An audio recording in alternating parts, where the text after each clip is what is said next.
चलिए आज एक बहुत ही जबरदस्त कहानी समझते हैं जो हमें सिखाती है कि हम अपने सबसे परेशान करने वाले विचारों के देखने का नजरिया कैसे बदल सकते हैं। अक्सर ऐसा होता है ना कि हमारे दिमाग में नेगेटिव ख्याल चलते ही रहते हैं। हम उनसे लड़ते हैं, उन्हें दबाने की कोशिश करते हैं। पर क्या हो अगर इनसे लड़ने का हमारा तरीका ही गलत हो? तो कहानी शुरू होती है एक युवा भिक्षु से जो अपने ही मन से तंग आ चुका था। उसे हर वक्त चिड़चिड़ापन, गुस्सा और जलन महसूस होती थी। उसने सब कुछ करके देख लिया पर कुछ भी काम नहीं कर रहा था। आखिरकार पूरी तरह हताश होकर वो अपने गुरु के पास ज्ञान की तलाश में पहुंचा। लेकिन गुरु ने उसे कोई सीधी सीधी सलाह नहीं दी, बल्कि एक कहानी सुनानी शुरू की।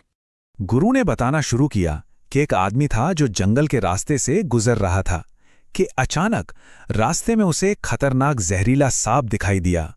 अब डर के मारे उसने कुछ नहीं सोचा, बस पलटा और अपनी जान बचाने के लिए भागा। लेकिन हड़बड़ी में उसका पैर एक पत्थर से टकराया और वो बुरी तरह से घायल हो गया। लेकिन जब उस आदमी ने थोड़ी हिम्मत जुटाकर पीछे मुड़कर देखा तो उसे सच्चाई दिखी।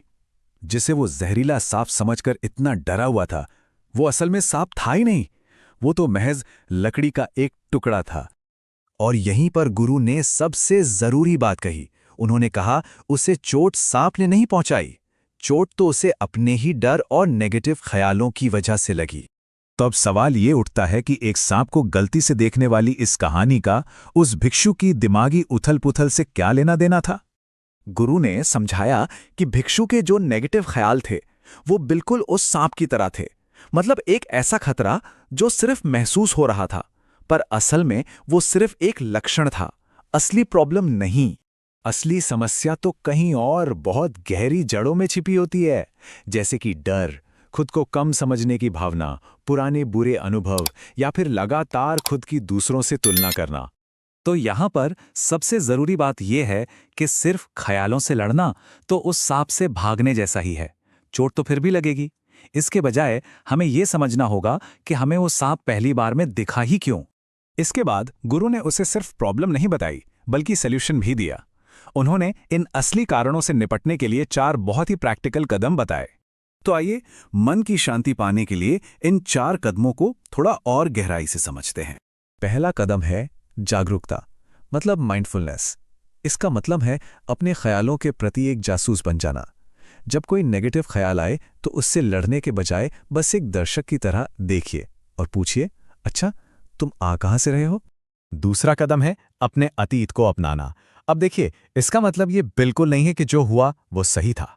इसका मतलब बस ये है कि वो गुजर चुका है और अब उसे अपने आज पर हावी होने की ताकत नहीं देनी है। तीसरा है आभार, यानी कि ग्रैटिट्यूड।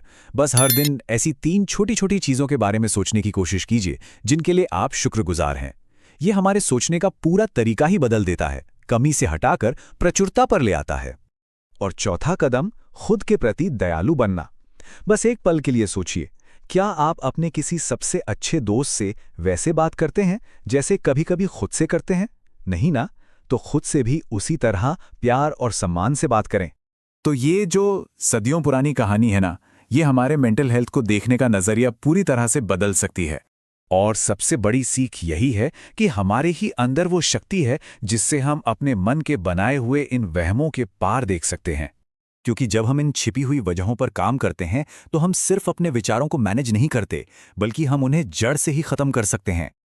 और ये कहानी हमें एक आखिरी बहुत जरूरी सवाल के साथ छोड़ जाती है कि हमारी जिंदगी में वो कौन सा लकड़ी का टुकड़ा है जिसे हम जहरीला सांप समझ बैठे हैं।